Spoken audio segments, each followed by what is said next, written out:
Você já se perguntou por que Deus permite que a dor dure tanto tempo? Jó também fez essa pergunta.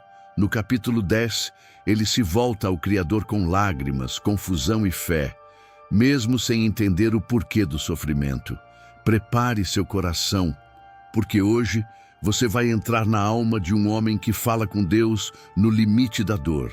Fique até o final e veja como até nas trevas a fé ainda sussurra esperança. Jó permanecia sentado sobre as cinzas, seu corpo repleto de chagas purulentas, quando elevou seu olhar aos céus e começou a pronunciar suas palavras. Suas falas não eram mais de paciência resignada, mas de intensa aflição e indagação. Minha existência está exausta da vida, declarou Jó, sua voz ressoando no silêncio pesado que o cercava. Expressarei na tristeza de minha essência.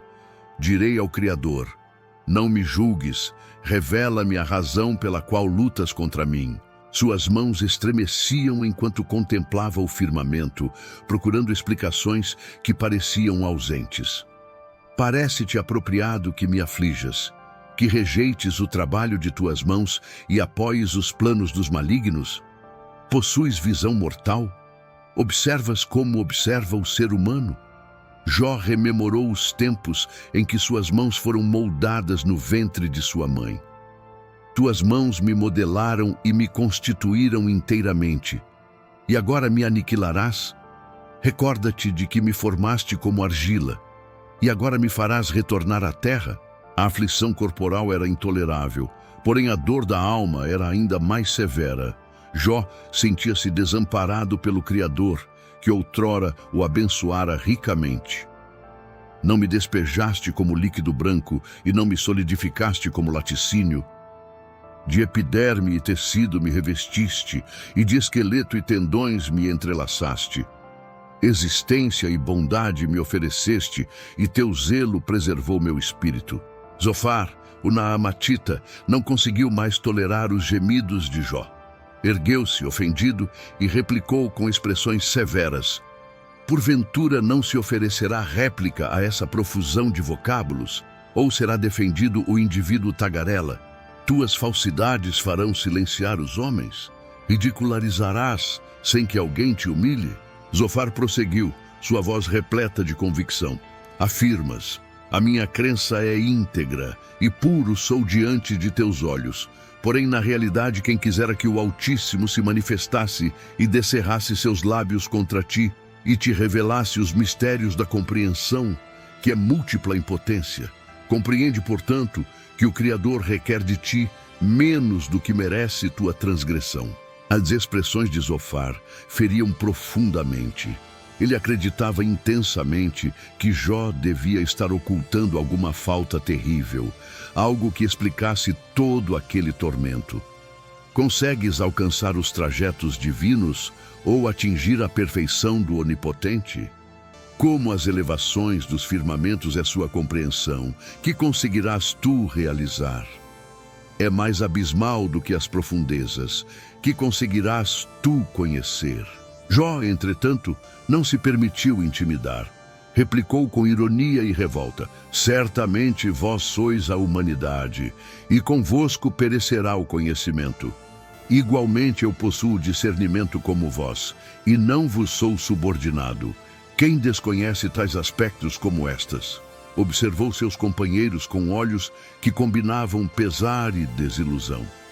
Eu sou motivo de escárnio para meus companheiros, eu que chamava o Criador, e ele me atendia.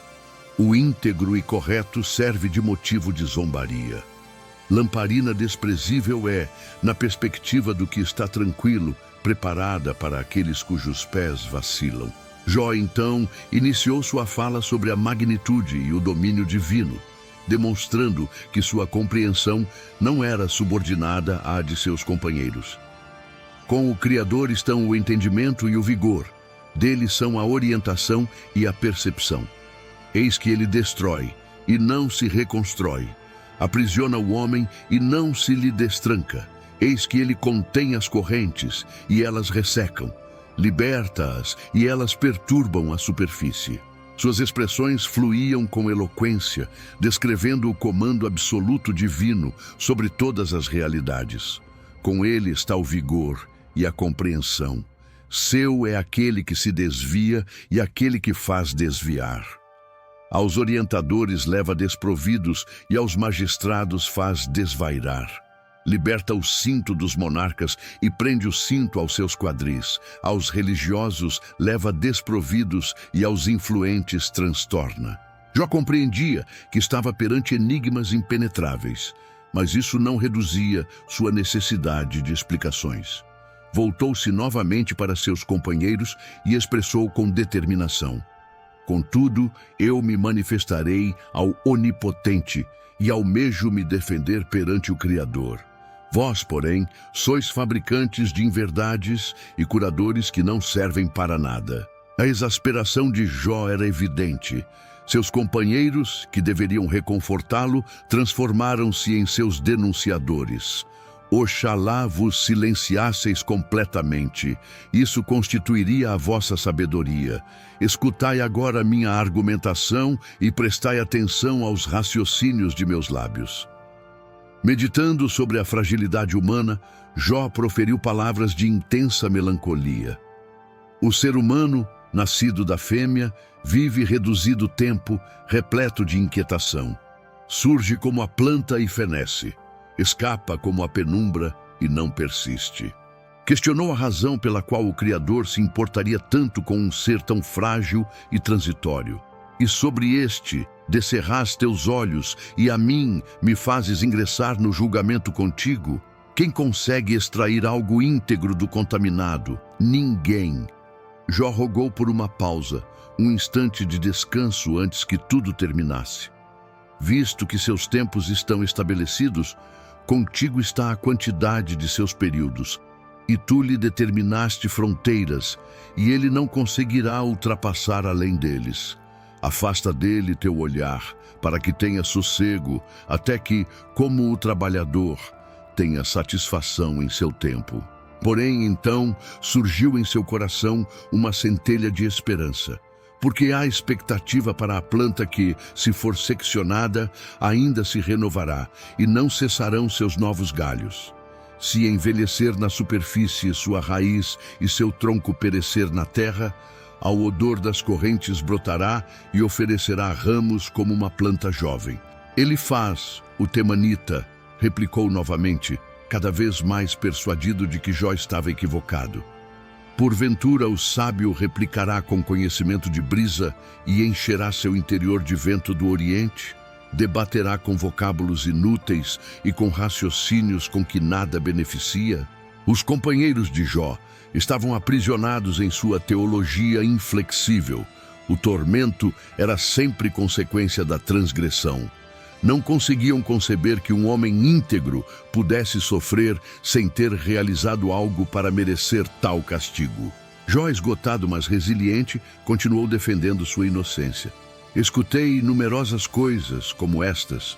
Todos vós sois consoladores incômodos. Não terão término essas expressões de brisa? Ou que te estimula a replicar? Igualmente eu conseguiria manifestar-me como vós, se vossa essência estivesse no lugar de minha essência. Eu conseguiria ordenar vocábulos contra vós e moveria contra vós minha cabeça. Apesar de toda sua aflição, Jó preservava sua integridade. Ele não mentiria sobre si próprio, não confessaria transgressões que não cometera apenas para fazer suas circunstâncias fazerem sentido. Distante de mim que eu vos justifique, até que eu pereça, nunca afastarei de mim minha integridade. A minha retidão me agarrarei e não a soltarei, não me censurará meu coração em toda a minha existência. Bildad e Zofar continuaram persistindo que os malignos sempre recebem sua punição nesta existência, tentando fazer Jó admitir alguma culpa oculta. Porém, suas expressões revelavam uma compreensão limitada da equidade divina. Jó, por sua vez, observava a realidade ao seu redor e percebia que nem sempre os malvados eram punidos imediatamente. Por qual motivo vivem os malignos, envelhecem e ainda se tornam mais influentes? Sua descendência se estabelece à vista deles e seus renovos perante seus olhos. Suas residências têm tranquilidade sem temor e a vara divina não está sobre eles. Esta constatação desafiava a teologia simplista de seus companheiros. Jó não estava rejeitando a equidade divina, mas reconhecendo que os trajetos divinos eram mais complexos e enigmáticos do que as fórmulas religiosas convencionais permitiam compreender. Finalmente, após extensos discursos de Jó e de seus companheiros, algo extraordinário ocorreu. O Criador respondeu a Jó do meio de um turbilhão. Sua voz era como o estrondo, poderosa e majestosa, preenchendo toda a atmosfera com sua presença. Quem é este que obscurece a orientação com vocábulos sem conhecimento? Trovejou a voz divina. Agora, prepara teus quadris como varão, pois eu te interrogarei e tu me responderás. As interrogações divinas não eram sobre transgressões ocultas ou equidade moral. Eram sobre a criação, sobre o enigma e a magnitude do universo. Onde estavas tu quando eu assentava os alicerces da superfície? Revela-me se possuis entendimento. Quem lhe determinou as dimensões, se é que o conheces, ou quem estendeu sobre ela o instrumento de medição? O Criador continuou, interrogação após interrogação, revelando a vastidão de sua compreensão e domínio. Ou quem aprisionou o oceano com portais, quando irrompeu do ventre, quando eu lhe coloquei as nuvens por vestimenta e a obscuridade por envoltório? Jó ficou em silêncio, humilhado, porém, não por culpa, e sim pela magnitude incompreensível divina. Percebeu que suas interrogações, embora legítimas, vinham de uma perspectiva limitada. Não se tratava de compreender cada detalhe do porquê de seu tormento, mas de confiar no caráter de um Criador cuja compreensão transcendia o entendimento humano. Após este encontro transformador, Jó replicou ao Senhor: Bem compreendo que tudo consegues e nenhum de teus planos consegue ser frustrado. Quem é aquele que, sem conhecimento, encobre a orientação? Na realidade, manifestei-me do que não compreendia, aspectos maravilhosos demais para mim, aspectos que eu não conhecia. Anteriormente eu te conhecia só de escutar, porém agora meus olhos te observam. Por isso me abomino e me arrependo na terra e na cinza. O Criador então se voltou para os companheiros de Jó e os repreendeu. Minha ira se acendeu contra ti e contra teus 2 companheiros, porque não manifestastes de mim o que era correto, como meu servo Jó. E então iniciou a restauração de Jó. O Senhor mudou sua sorte quando ele intercedeu pelos seus companheiros. Todos seus irmãos, irmãs e conhecidos vieram até ele e compartilharam alimento em sua residência, reconfortando-o por toda a adversidade que o Senhor havia permitido que viesse sobre ele. O Senhor abençoou o último estado de Jó mais do que o primeiro. Recebeu em dobro tudo o que tinha perdido: 14.000 ovinos, 6.000 dromedários, 1.000 pares de bovinos e 1.000 jumentas. Teve igualmente 7 filhos e 3 filhas, às quais ofereceu os nomes de Gemima, Quesia e Queren-Apuque. E não havia em toda a superfície mulheres tão formosas como as filhas de Jó. Jó viveu depois disso 140 anos e observou seus filhos e os filhos de seus filhos até a 4ª geração. Assim pereceu Jó, idoso e satisfeito de dias, tendo atravessado o vale mais sombrio, para emergir com uma compreensão mais profunda do enigma divino e da fidelidade que transcende o entendimento humano. Mesmo sem respostas, Jó não desistiu de falar com Deus. Ele mostrou que a fé verdadeira não se cala, mesmo quando tudo parece perdido. Que essa mensagem te inspire a continuar orando, mesmo em silêncio, mesmo em lágrimas, porque o mesmo Deus que ouviu Jó também está ouvindo você agora. Se essa palavra tocou o seu coração, curta, compartilhe e venha conosco continuar essa jornada de fé no próximo capítulo.